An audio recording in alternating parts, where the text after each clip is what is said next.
This week, I'm taking on one of my favorite styles of IPA, the sour IPA. There's no doubt sour beer is in high demand these days, and the sour IPA is no exception. These things are super hot right now, and I totally understand why. They're tart, smooth, and packed with hop aroma and fruity flavors. To avoid competition between acidity and bitterness, the hops are typically added late in the process like a hazy IPA. In the past, I've quick soured my sour IPAs, but this time I'm taking a new approach and I'll be co-pitching a specific strain of lactobacillus with my yeast. Hopefully, this method works just as well and I can get this thing on draft within a couple weeks. Now, let's make some beer.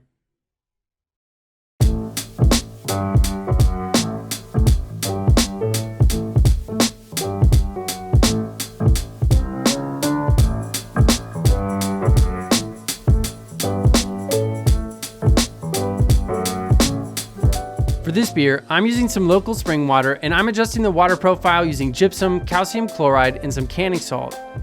While this step isn't necessarily required to make good beer, it definitely helps, especially if you want to make something great. When I'm sparging, I like to make all my adjustments in my main kettle, then move the adjusted sparge water to the hot liquor tank with my pump. For this beer, I'm using 66% pale 2-row and 17% each of raw wheat and table sugar. I'm hoping for a light to medium body and a slight haze, so I decided on a 2-step mash and a short 30-minute boil. Let's get started with a protein rest at 122 degrees Fahrenheit or 50 degrees Celsius.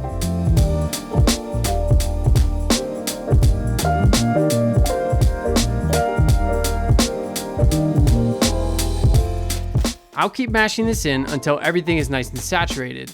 Then I'll start a timer for 15 minutes.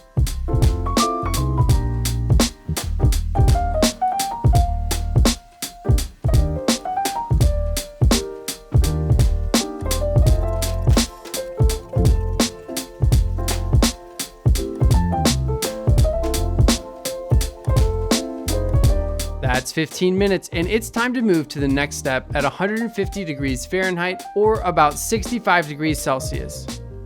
Once we're up to temp, I'll start a 40-minute timer.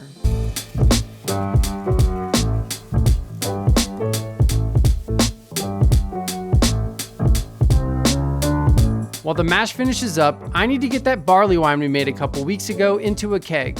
Let's head inside and check it out.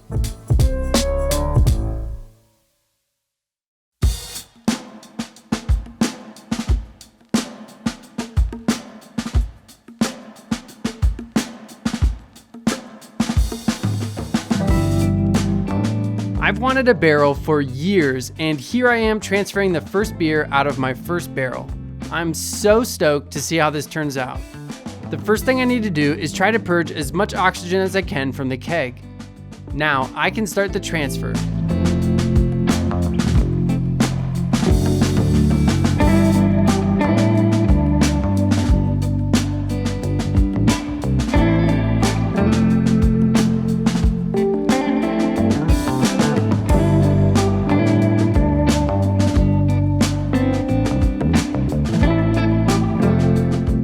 I don't want to spoil the tasting, but holy shit.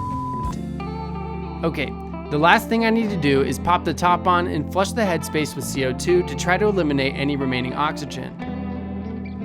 I'm going to stick this thing in the kegerator and I'll meet you back in the garage.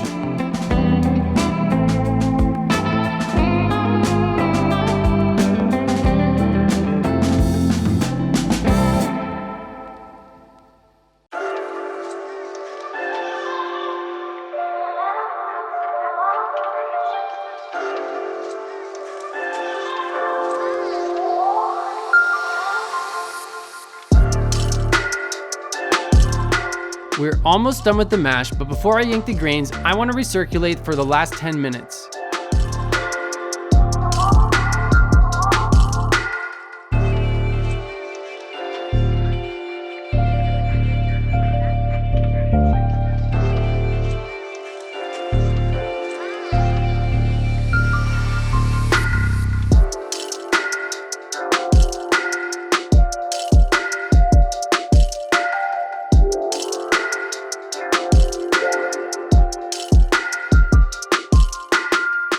Okay, that's enough of that. Time to yank these grains and get our boil started.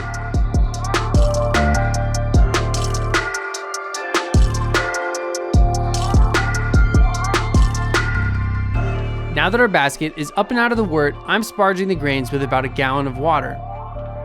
Once we're up to full boil, I'll start a 30-minute timer.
All right, it's been 30 minutes and it's hard to believe, but that's the end of the boil.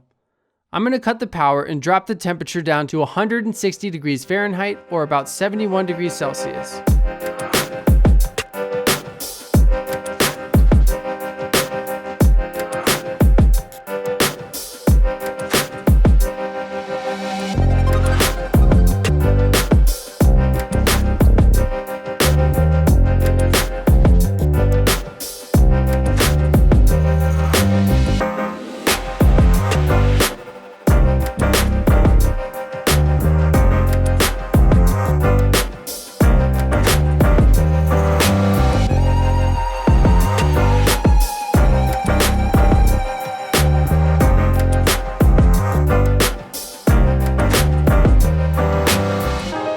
Man, those leaks are really starting to annoy me, and I think it might be time to rethink my cooling strategy.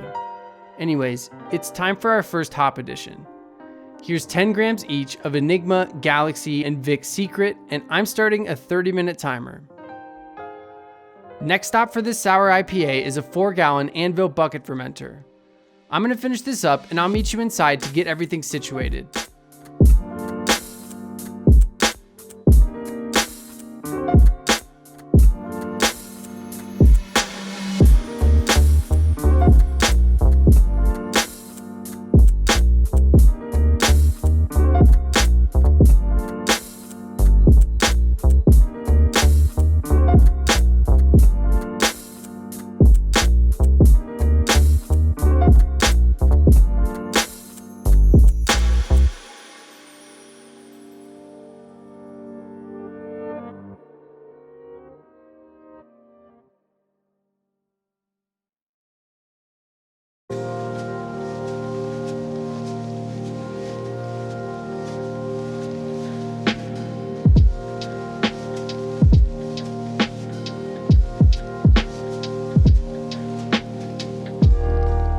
I've made some great sour IPAs in the past using the quick sour method, but for this one, I wanted to try something different. I'm going with a 1 liter starter of Lactobacillus plantarum, or WLP 693, co-pitched with WLP 644. This strain of lacto is known to produce high levels of lactic acid, and I'm hoping it can acidify the wort in the same amount of time it takes the Saccharomyces to ferment the wort. I'll just leave this at room temperature for the next week or two and we'll see what happens. If you like this video, let me know in the comments and consider subscribing so you don't miss the next one. Thanks for hanging out with me today. I'll see you again soon.